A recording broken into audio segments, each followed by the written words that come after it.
حضرت عیسیٰ علیہ السلام میں قبر کے پاس سے گزرے تو عذاب ہو رہا تھا، چند گھنٹوں کے بعد گزرے تو وہیں رحمتوں کا نزول ہو رہا تھا۔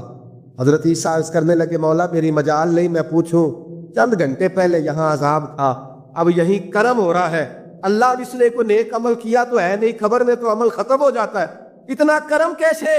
رب کریم نے فرمایا موسیٰ بندہ بڑا گناہگار تھا، پاپی تھا، سزا کا حقدار تھا، پر جب انتقال اس کا ہوا تو بیوی اس سے پہلے حاملہ کی، اس کے انتقال کے 2-4 مہینے بعد بچہ پیدا ہوا، اس بی بی نے بچہ پالا، آج 4.5 سال کا بچہ مکتب گیا ہے، استاد نے بسم اللہ شریف پڑھائی ہے، اس کے بچے نے توتلی زبان پہ کہا بسم اللہ الرحمن الرحیم، تو مجھے حیا آئی ہے کہ اس بیچارے کو بھی لفظ نہیں ادا کرنے آتے، زمین پر بیٹھ کر یہ توتلی زبان سے مجھے رحمان اور رحیم کہے اور میں اس کے باپ کو سزا دوں۔ بس بچے نے ایک دفعہ بسم اللہ پڑھی ہے، میں نے باپ کے سارے گناہ معاف فرما دیے۔